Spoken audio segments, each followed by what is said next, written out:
Good afternoon, everyone. My name is Sabrina Eberhard, and I've decided to research the company Netflix. In this presentation, I will go over the history and roots of success of Netflix, Netflix's finances, where Netflix stands in the market, while discussing potential threats Netflix may face in the future. First, let's discuss the history of Netflix. The company of Netflix was founded in Scotts Valley, California in 1997 by current CEO Reed Hastings and former CEO Mark Randolph.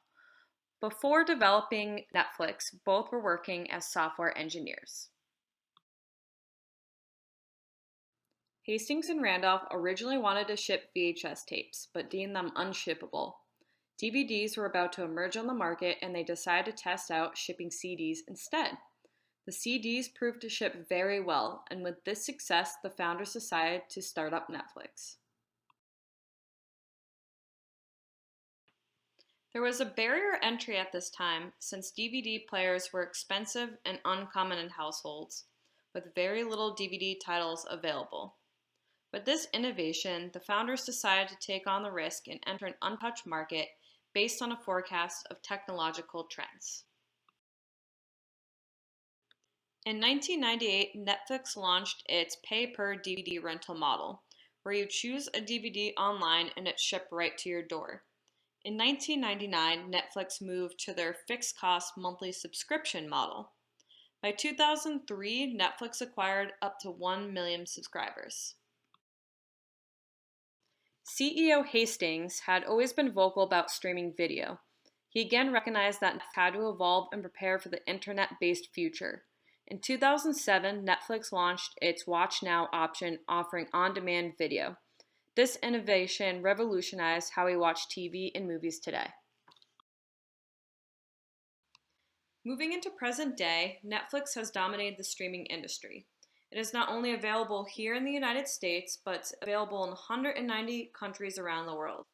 As seen in this chart provided by MarketWatch, we could see Netflix has about 150 million subscribers and is still expected to grow.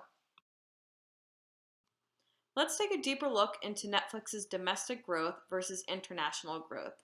From this chart provided by Ed Spira, we could see the growth in domestic markets, which are represented in blue, and the growth in international markets, which are represented in orange.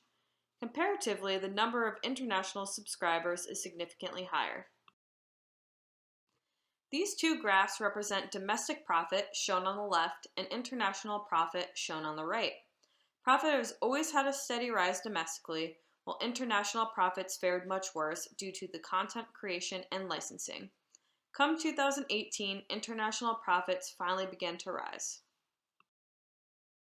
Moving forward, let's take a look into Netflix's finances as a whole. According to Netflix's financial statements, Netflix brought in $8.831 billion in 2016, $11.693 million in 2017, and $15.794 billion in 2018. Revenue is increasing, but so is Netflix's debt. In 2018, Netflix recorded $8.34 billion in long-term debt. This is a 71% increase from the $4.89 billion of debt from the year prior. But why is this debt growing so rapidly? To answer my question, Netflix is burning through so much cash and creating a large amount of long-term debt in order to produce new original series and new original movies to add to Netflix's arsenal of content. This is in order to stay in a strong position against emerging streaming services.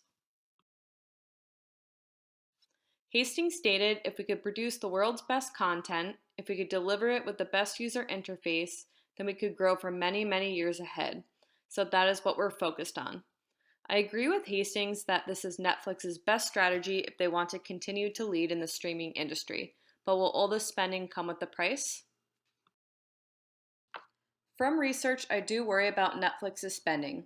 Debt continues to grow, and with all the new competition in the market, Netflix won't have a choice but to keep producing quality content.